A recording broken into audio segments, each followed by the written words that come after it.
Hey everyone, Sleepy Reader here. A comic book thoughts about my Batman books. I got, or Bat and Gotham related books, I guess you could call them. I've got four of them. I thought I might also chat a little bit about the show Gotham. I don't think I have a whole lot to say about it, but I have a little bit of a thought. I got this week was like a really big week for comics. I got 14 comics, which is close to twice as many comics as I normally get in terms of new comics. Um, so anyway, and it almost feels like I had too much Gotham Batman stuff to chew on in a fairly short period of time. Because today's Thursday, so I read three Bat books last night, and I just finished reading Batman Eternal, and I watched 2/3 of the second episode of Gotham. And I previously watched the first episode of Gotham last week sometime. Um, so yeah, I'll just plunge in. Batman Eternal number 26. We're deep in our story now. Is Hush really our main villain? We're really focused on Hush here. We get some background on Hush and his plans for the city seem to be all coming together. It's interesting to see that he was able to take. This is really spoilery of what happens at the end of the issue. I guess in my Bat, I should remind people in my Bat videos, especially about Batman Eternal, I'm just going ahead and spoiling things. I'm assuming it's for people who are either reading it and have read the issue or are just not reading it at all.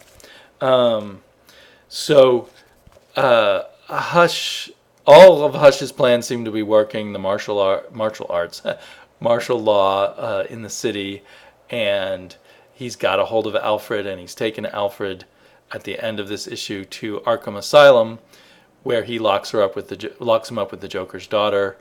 So one presumes at this point that he is in on all the supernatural Reverend Blackfire stuff going on in Arkham. Seems unlikely, but it sort of makes me think he is. And he is succeeding with his takeover of the city. And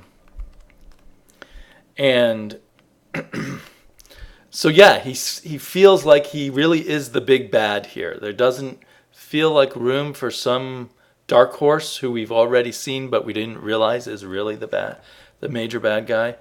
Maybe he is the major bad guy, but we'll get some future twists where he loses control of it and some other bad guy takes over. Maybe Bard will become the major bad guy. I'm just thinking there's got to be more twists.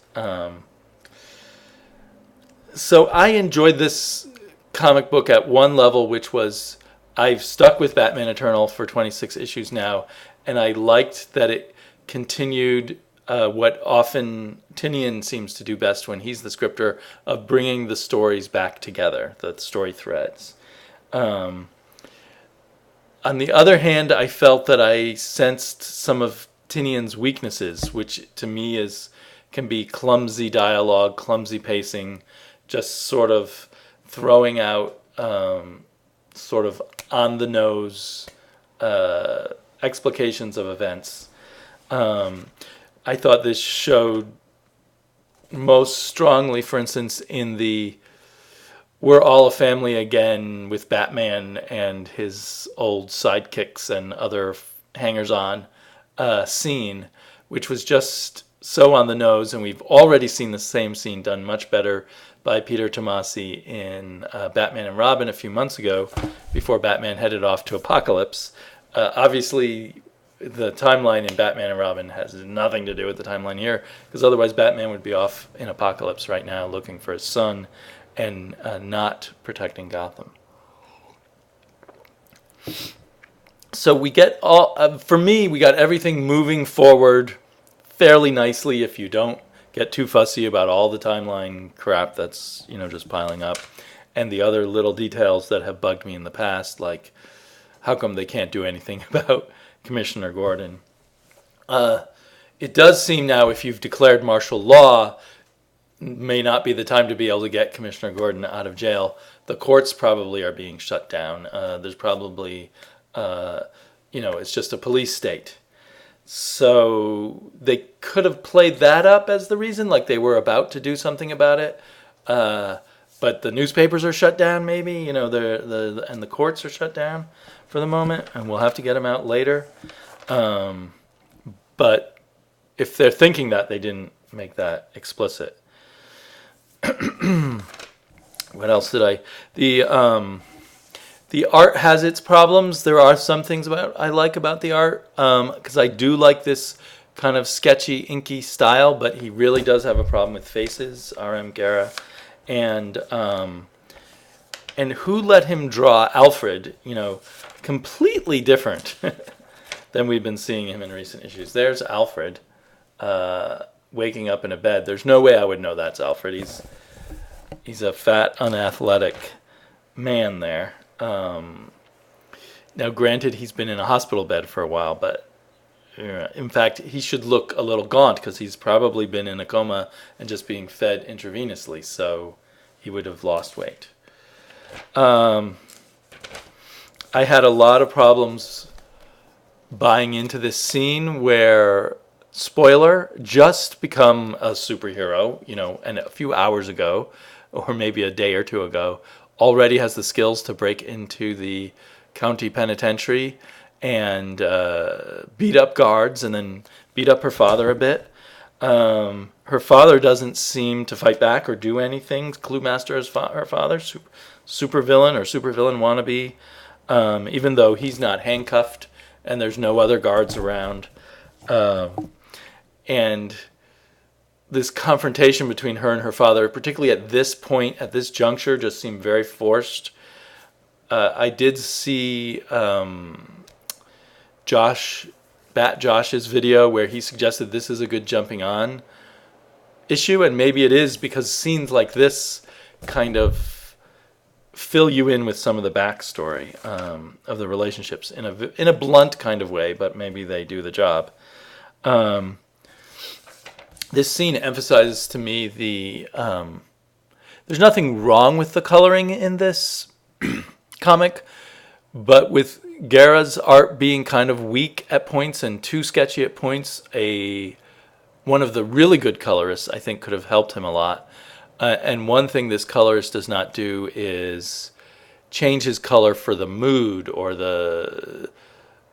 even the direction of the storytelling. So everything in this prison scene, which I think goes on for 3 or 4 pages, is colored exactly the same. So that's just I just in general feel like somehow, because I've become spoiled by some of the really good colorists like Blonde or Hi-Fi or Matthew Wilson, of course, but I don't think he's been on this one. I just felt the colorist could have done more to help, but although it seems like this artist was very rushed. Because he's got some good chops. He does the group scenes, city scenes really well. The editor really should have called him on that Alfred and asked him to redraw a skinnier Alfred. The general improvement in this comic might have to do with better editors, because I know there was an editorial switch at DC. But it still feels like there's more of an editorial hand that needs to be here. So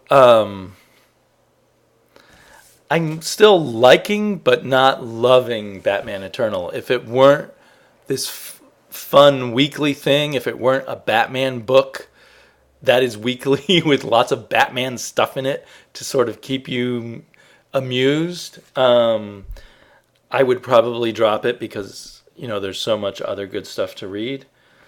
But it is those things. It is a chock full of Gotham and Batman stuff book, and it is weekly, so that makes it extra fun to read.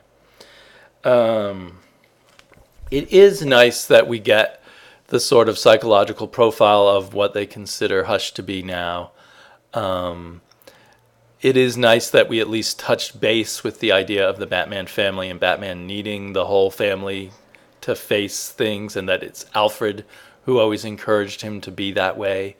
And it is nice the way we're seeing Alfred's daughter develop into the Alfred role. Um, I really wish Spoiler were done better, because she just seems like such a great character, potentially great character. Um, there are lots of nice panels in here, like there's the bat shadow against a map of Gotham. That's really cool. I really don't know how I feel about. Again, I used to hate the Arkham Asylum subplot, the supernatural subplot. Then I was sort of growing interested in it, and now I'm feeling uneasy about it again.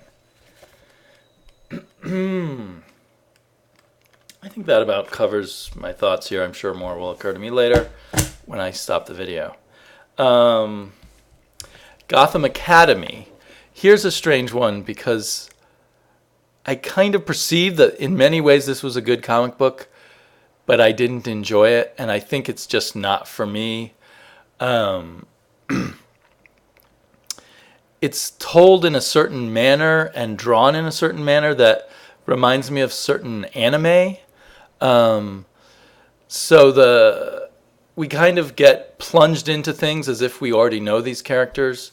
This girl is Olive Silverlock. Is there a supervillain with Silverlock in his name? Is she the daughter of a supervillain? I keep thinking that's the point, and that's why she feels weird when she sees the bat symbol and everything.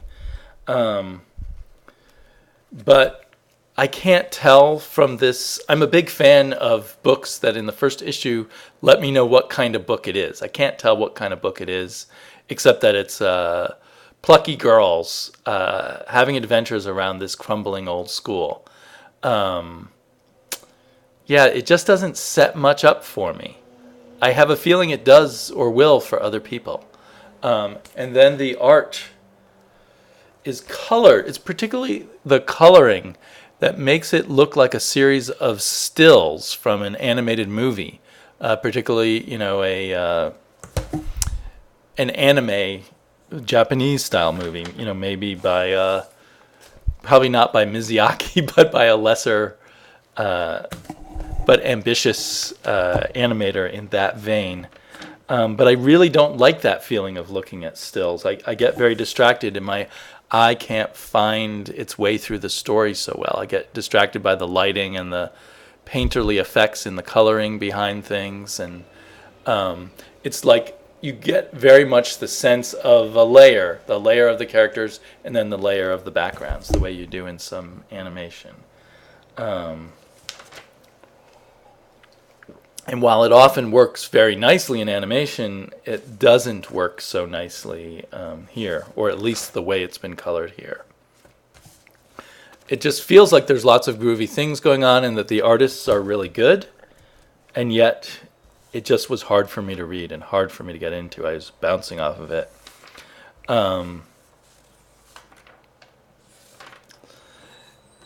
Yeah, it's like they assume we're already bought into these characters, and that some people might already be bought into these characters just because they're young girls in an academy in Gotham, but I'm just not.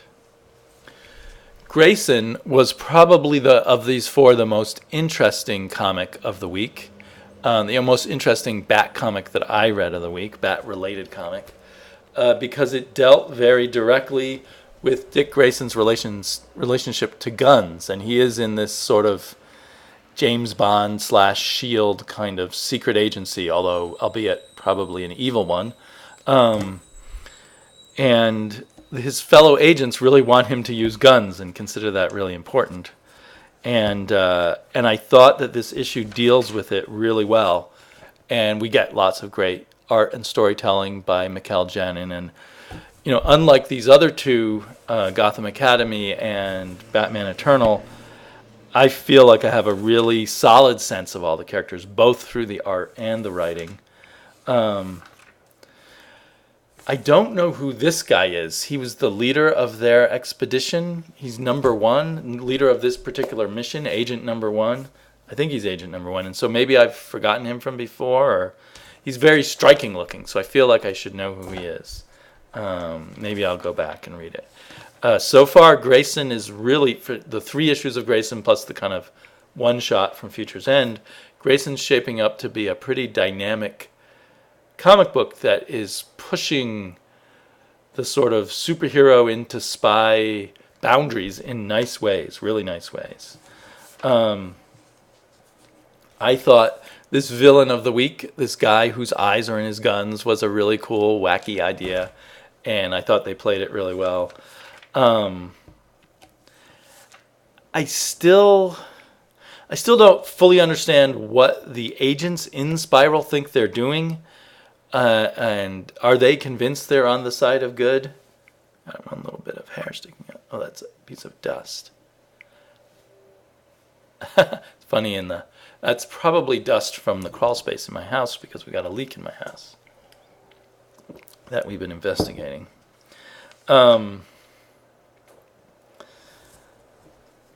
So yeah, and the ending of the issue, the ending of the main story of the issue where the agent that Dick had been sleeping with gets shot and maybe killed, but it's not 100% clear. I think she's dead. And she's dead sort of hugging her gun. I think that was really cool. It was a really good touch. So this is a pretty near perfect issue for me. The kind of thing that does keep me coming back to DC a lot, even though I keep thinking I want to move away from the big corporate comics.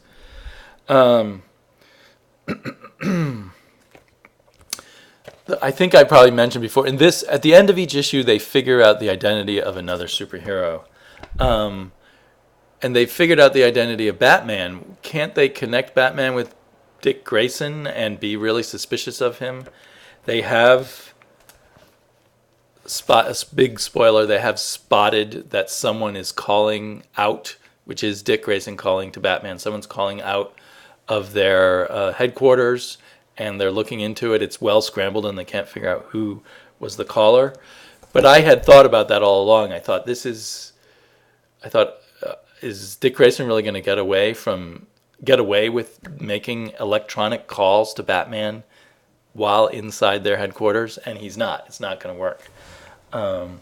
You would think that he and Batman would have set up some other not traceable system to send messages in a code, dropped in a can, in a garbage somewhere in Gotham, or, whatever. But that's just a little picky thing. So the other thing is, maybe this is not a historical thing, but to me, this issue is a first. I have certainly never in a Marvel or DC comic, seen a splash page which is a close-up of a woman having an orgasm, and just to emphasize it, she's saying our hero's name, Dick. Now, as a grown-up, I don't want to see a lot of splash pages of people having orgasms. A small little panel would be plenty generally, but as a kind of one-shot kind of play on things, and it was very well drawn. For what he does, Mikhail Janin is sort of turning into the perfect artist. Every artist has their own thing, but for what he does, Janin is just getting so good.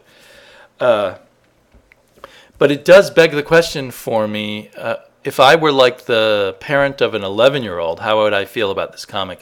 It would be one thing to have sort of a implied sex scene, kind of in some small panels with some shadows, but a full page of panels about it, but mostly the splash page would really catch my attention. It's got the same rating as Gotham Academy. I don't know. Does that matter? Or is it just over for kids? Or maybe parents are so used to sex in everyone's face in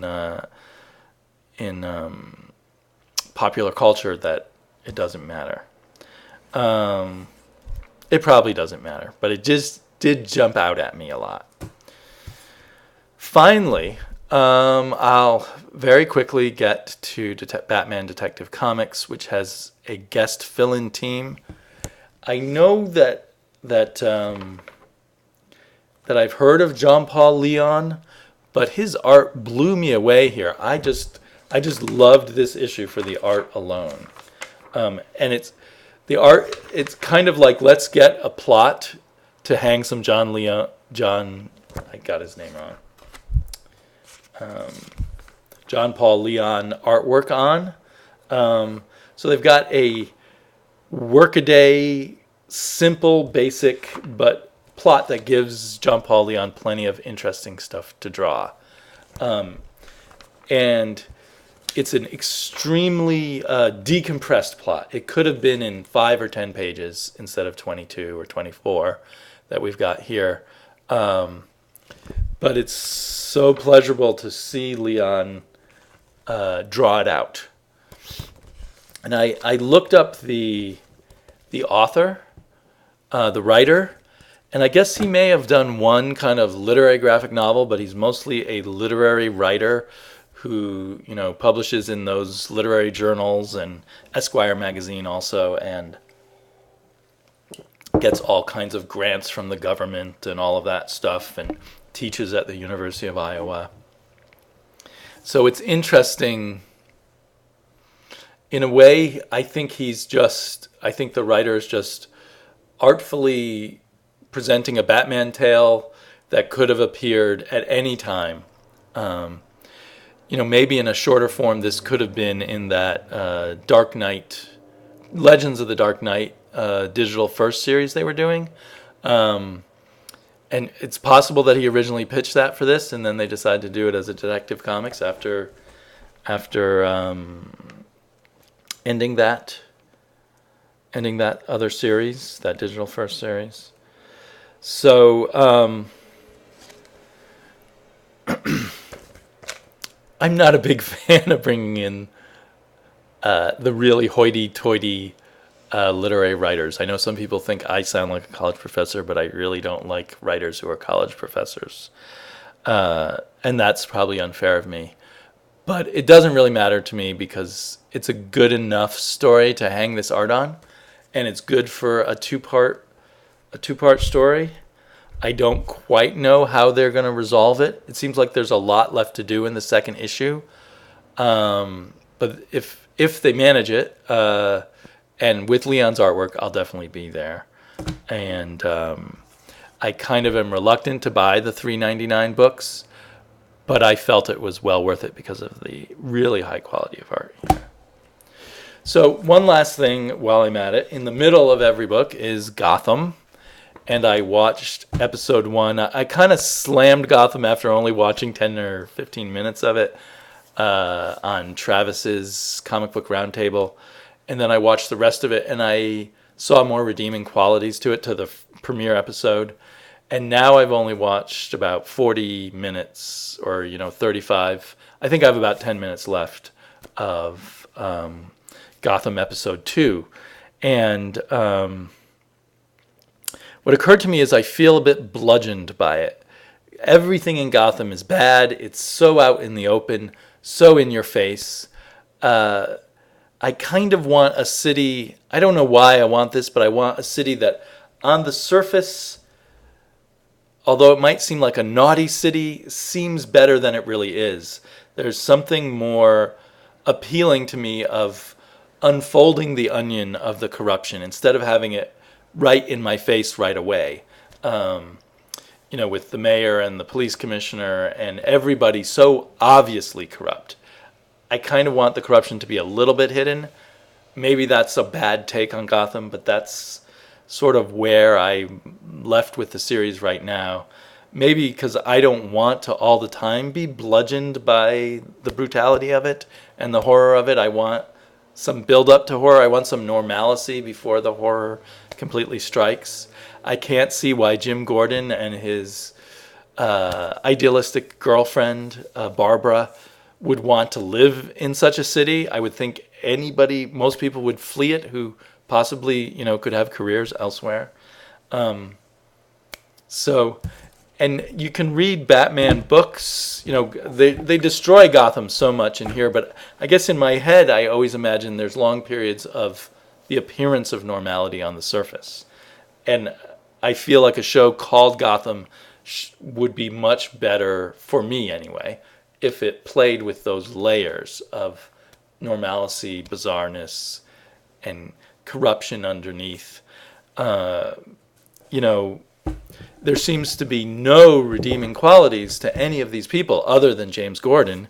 And he's like almost has to pretend to be corrupt. Well, that's kind of interesting. He has to pretend to be corrupt while underneath he's a decent person. Now that I talk about it this way, I'm kind of intrigued where it'll go. But I just so far watching it just feel too bludgeoned, as I said, by that. Okay, I've been watching lots of great people's videos like Derrick Lucarelli and Sean Jaramillo. I've got both their names wrong. I'm going to put links for them down below later when I get a chance. And Joshua Hayes and some other people who focus on a lot of Batman. Talk to you all like Roger. So talk to you all later.